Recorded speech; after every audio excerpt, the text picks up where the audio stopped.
House Chairperson, the Minister referred to the dire economic outlook, the risks to our fiscus, and we all know that our social needs are getting more and more, and the budget shortfall is more and a huge risk. And in those circumstances, I don't think anybody can disagree that every cent is important. And then transparency is important. How money is spent and on what money is spent. When one looks at how South Africa links to our neighboring countries, we see that it is through the Southern African Customs Union and also the Common Monetary Area.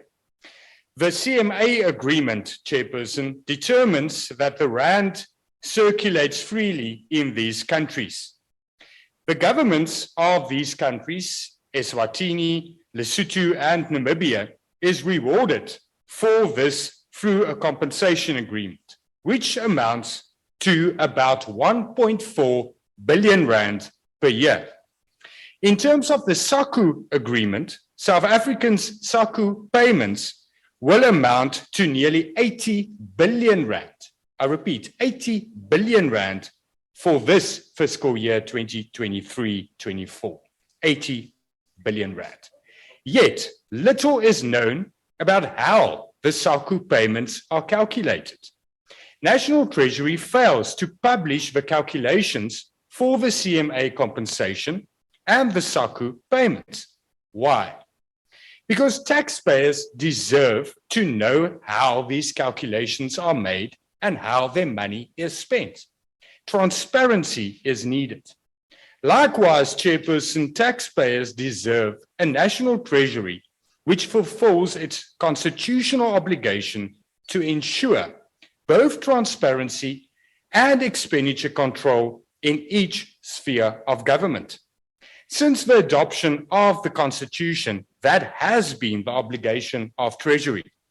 Yet today,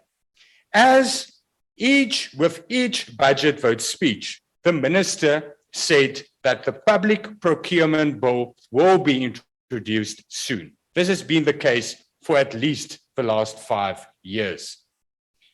This is absolutely unacceptable because National Treasury is failing to fulfill their obligation.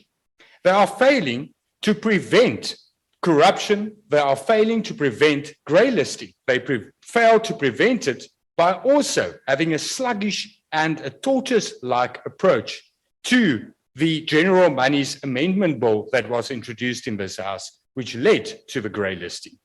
Taxpayers deserve a National Treasury whose own financial management and controls are sound, not one who themselves receive adverse audit findings, Chairperson. Honourable Chair of the committee is correct. Government fails to spend money because they steal it. That's the problem here. Chairperson, taxpayers deserve a national treasury and a government whose fiscal policy does not impoverish them, but which encourage financial and economic growth. They deserve a government who does not just collect tax, but earns tax by delivering services in return for tax money. We all deserve better. We deserve a government who is transparent, who is responsible, and who acts in the interests of the people out there. I thank you.